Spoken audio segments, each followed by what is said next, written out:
이틀 전 신당의 비전에 대해서 발표드린 바 있습니다. 신당을 만든 이유, 그리고 신당이 하고자 하는 것은 한마디로 국민 이익의 실현입니다. 기득권 정당들의 국민 세금으로 자기 편 먹여 살리는 데만 골몰하는 부패 정치에 단호하게 반대합니다. 그리고 신당은 기존 정당들과는 완전히 다른 정당입니다. 추진 발표를 통해서 작지만 더 큰 정당, 국민이 참여하는 공유정당, 그리고 투명한 혁신정당의 3대 기조로 실용적 중도정당을 만들겠다고 말씀드렸습니다. 그리고 제대로 일하는 정치로 행복한 국민, 그리고 공정하고 안전한 사회를 지향하고 만들어가는 것이 저희 비전이라고 말씀드렸습니다. 저는 오늘 제대로 일하는 정치에 대한 실천 방안에 대해 조금 더 자세하게 말씀드리고자 합니다.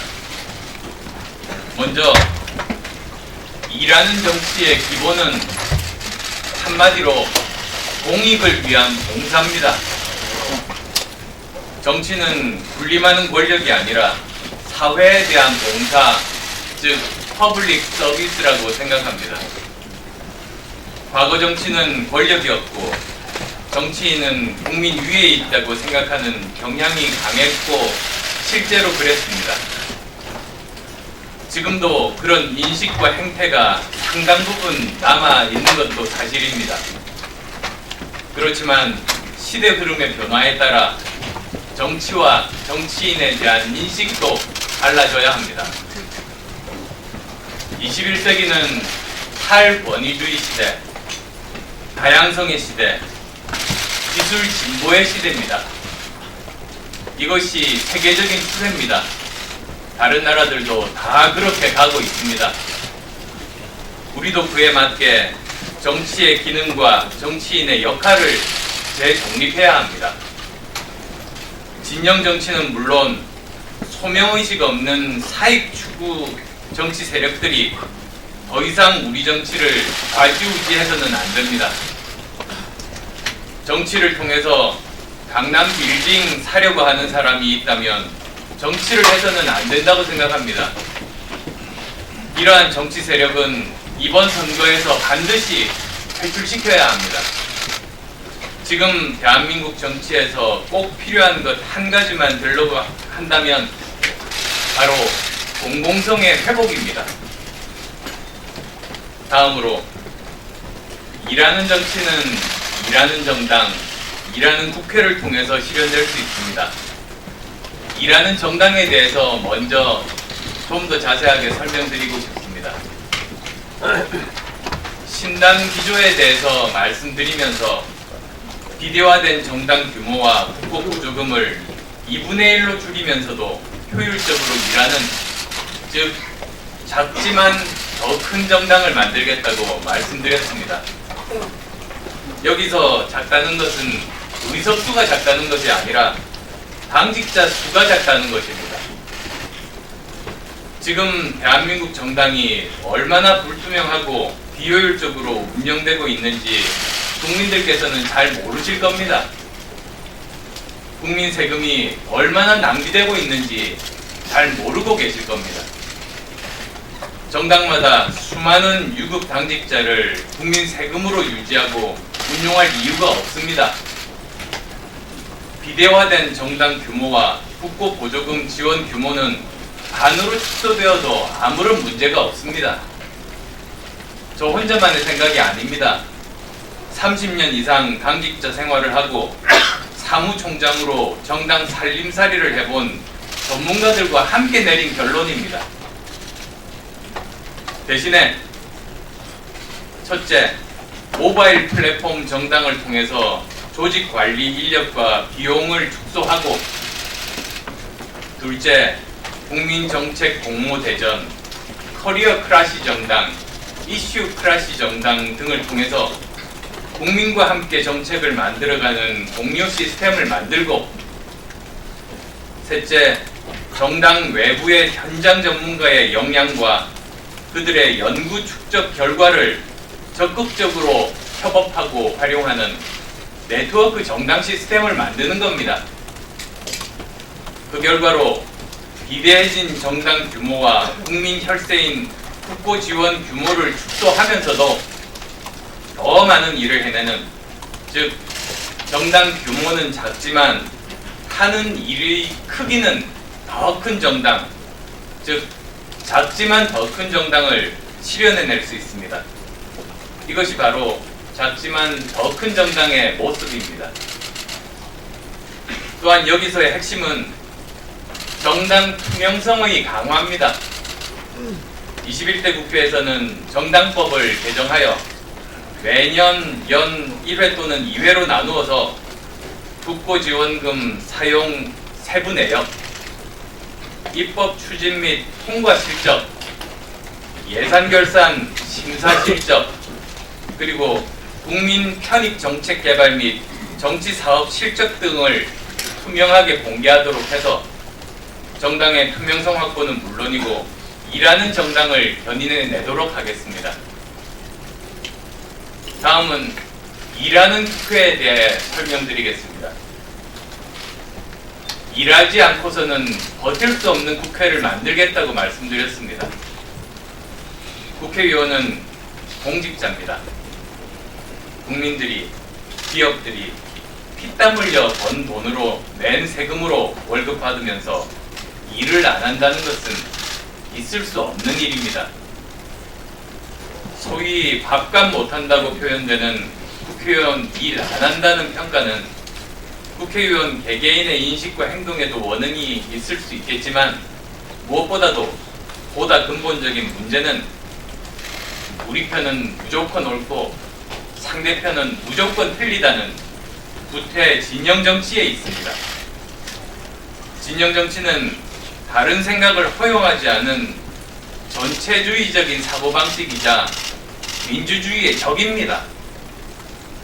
이러한 적대적 대결 정치, 증오와 배제의 정치는 정치 세력 간의 끊임없는 갈등과 충돌을 불러왔고 국회 파행으로 이어져 왔습니다. 이번 총선에서는 선거혁명을 통해 구태 진영 정치를 몰아내고 국회법 전면 개정을 통해 제도적으로 일하는 국회를 강제해내야 합니다. 5가지 말씀드리겠습니다. 첫째, 상임위, 소위원회 자동 개회를 법제화하겠습니다. 지난번 말씀드린 대로 상임위원회와 소위원회 정기회가 매월 정해진 일시에 자동 개회해서 국정을 논의하도록 해야 합니다.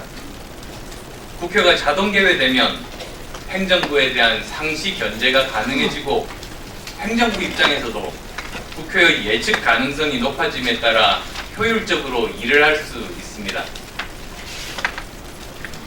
둘째, 국회 홈페이지에 실시간으로 국회의원 출결 상황을 공개하고 무단결석에 대해서 강력한 페널티를 부과하겠습니다.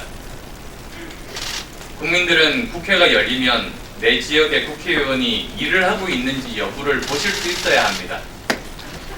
정당한 사유 없는 결석에 대해서는 과감한 페널티, 예를 들어서 일정 기준 이상 결석하면 세비 전액 삭감과 같은 방법으로 제재의 실효성을 높여야 합니다.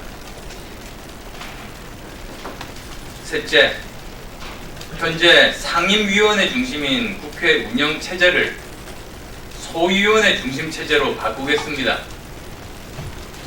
상임위원회에서는 정책의 큰 흐름을 짚어갈 수 있지만 제한된 질의 시간 속에서 수많은 국회의원들이 그 시간을 나눠 쓰느라 한계를 가질 수밖에 없습니다. 또 주로 장관만 상대하다 보니 현장 실무 부분에 대한 상세한 파악이나 토론이 이루어지기 어려운 면이 있습니다. 그러나 법안 소위나 예산 결산 소위 등은 차관이나 부처 담당 실국장, 과장 등과 문제점을 구체적으로 파악하고 논의할 수가 있으면서 정부 정책이나 예산이 현장에서 어떻게 운용되고 있는지를 파악하는 데 용이합니다.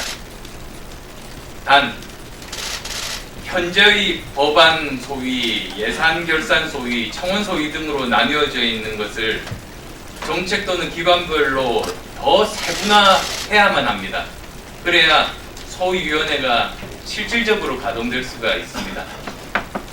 이렇게 되면 실무적이고 현장의 문제를 많이 다룰 수 있기에 국회의원은 공부 안 하면 제대로 질문하기가 어렵고 정부는 정부대로 세세한 부분까지 토론이 되는 만큼 정책 수립과 집행에 더 긴장할 수밖에 없다는 장점이 있습니다. 네 번째입니다. 예산결산특별위원회의 상설화입니다. 예산심의는 국회의 핵심 기능이자 입법과 더불어 가장 중대한 책무입니다. 예산을 편성하고 심의하는 일은 해당 정책의 깊은 이해와 파악이 전제되어야 합니다. 그래야 국민의 세금이 한 푼도 허투루 쓰이지 않도록 점검하고 국가 미래 전략 차원에서 예산을 어떻게 편성할지 고민할 수 있는 겁니다. 또한 제대로 된 결산이 먼저 이루어져야 잘된 점, 잘못된 점 파악해서 제대로 된 예산을 수립할 수 있습니다. 바둑에서 복기를 하지 않으면 실력이 늘지 않는 이치와 같습니다. 그러나 결산에는 관심이 없고 예산 따내기만 혈안이 되어 있는 현재 국회의 관행은 저같이 사회에서 기업이나 대학 행정을 해본 사람 입장에서는 커다란 문화 충격이었습니다. 결산에 관심이 없으니까 눈먼 돈이라는 소리가 나오고 낭비한 사람 잡아내지도 못하는 것 아니겠습니까? 따라서 이를 위해서 예산결산특별위원회의 상설화가 필수적입니다. 만약에 또 여러 가지 핑계로 당장 힘들다고 한다면 1단계로 예결특위 활동 기한을 최소 6개월 이상으로 늘리는 것도 저는 가능하다고 생각합니다. 마지막으로 5째입니다. 패스트트랙에 남용을 막겠습니다. 선진화법 조항 중에 신속 처리 안건 대상을 국가안보나 국민 경제에 관련된 중대한 사안 등으로 한정시켜서 이 제도의 남용을 막겠습니다. 이를 통해서 힘의 정치를 배격하고 대화와 타협의 정치 문화를 만들겠습니다. 이상으로 일하는 국회 실현을 위한 신당의 계획을 말씀드렸습니다.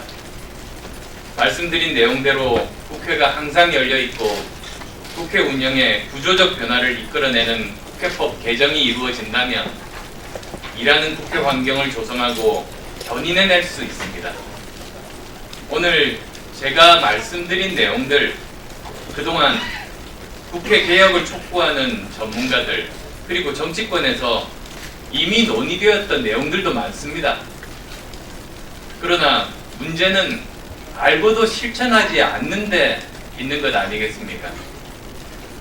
신당은 21대 국회에서 국회 개혁을 과감하게 추진하고 여야 협상의 가장 우선적인 과제로 삼을 것입니다. 신당은 국민 이익의 실현을 최우선에 두고 국회에서 투쟁하겠습니다. 정당과 국회의 제도를 바꾸고 문화를 바꾸겠습니다.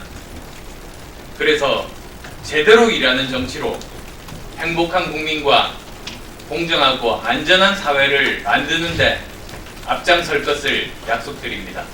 감사합니다.